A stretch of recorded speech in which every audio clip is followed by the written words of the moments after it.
भूदेवी, श्रीदेवी, लीला देवी का क्या रहस्य है।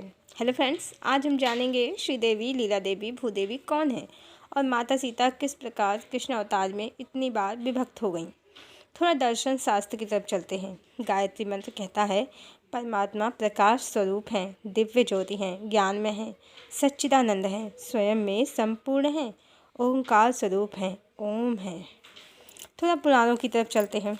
परमात्मा के कई लोक हैं, साकेत धाम, बैकुंठ धाम, अमरपुरी, गोलोक धाम, जहाँ परमात्मा कभी देवी राधा के साथ, तो कभी किसी लोक में देवी सीता के साथ, तो किसी लोक में देवी लक्ष्मी के साथ, और किसी किसी लोक में तो भूदेवी, श्रीदेवी, लीला देवी, गंगा देवी, यमुना देवी, सरस्वती देवी और न जाने कितनी देवियों के साथ विराजते हैं। दर्शन शास्त्र तो दो ही मत रखता है, द्वैत या अद्वैत। कबीर भी कहते हैं प्रेम गली अति साकरी, जामे दो न समाये, ब्रह्म और जीव। द्वैत की मान्यता है, जब ये एक हो जाते हैं तो अद्वैत बन जाता है। वहीं परमात्मा और परमात्मा की शक्ति द्वैत हैं, जब ये एक हो जाते हैं तो अद्वैत बन जाता है। दोनों ही सिद्धांत उत्तम हैं, सत्य हैं, चाहे अद्वैत कहो चाहे द्वैत। पर ये पुराण किन सिद्धांतों का पालन कर रहे हैं। परमात्मा की इतनी पत्नियां ना तो द्वैत के सिद्धांत पर खरी उतरती हैं, न अद्वैत के सिद्धांत पर।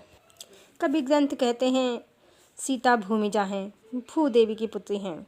कभी कहते हैं भूदेवी विष्णु की पत्नी हैं। कैसे संभव है ये। भूदेवी तो धरती माता हैं, जिन पर हम निवास करते हैं। गंगा देवी, यमुना देवी तो नदियाँ हैं, जिनका जल हमारे लिए अमृत है। ये नदियाँ, ये धरती, ये पर्वत, ये समुद्र, ये आकाश, सब परमात्मा की विभूतियाँ हैं। सब में परमात्मा है और सबके पति भी परमात्मा हैं। इसका मतलब बिल्कुल भी ये नहीं कि धरती, गंगा नदी, यमुना नदी, सरस्वती देवी कोई स्त्री हैं जो किसी लोक में भगवान के साथ रहती हैं। पुराणों की भाषा अलंकारिक है और जो इसको जैसा पढ़ता है वैसा ही मान लेता है, तो वो अपनी कल्पनाओं में भगवान का एक लोक बना लेता है, जहाँ वो अपनी कई पत्नियों के साथ रहते हैं। वस्तुतः भगवान एक एनर्जी ही है, जो अत्यंत ही प्रेममय, विशुद्ध और परम शक्तिशाली है, जिसमें सृजन की अपार शक्ति है।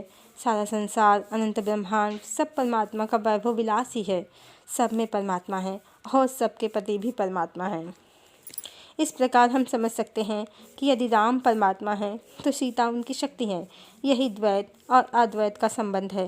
राम और सीता एक ही परम ज्योति के दो स्वरूप हैं, एक पुरुष रूप और एक स्त्री रूप। तत्व से जानने वाले जानते हैं कि यही स्वरूप कृष्ण अवतार में राधा कृष्ण है। सीता किसी भी प्रकार कई रूपों में विभक्त नहीं हुई, सीता ही राधा है। परमेश्वर का प्रेम, उनकी शक्ति, यही अद्वैत है। यही वो संबंध है कि जब संत कहते हैं जब मैं था तब हरि नहीं, जब हरि है तब मैं नाही।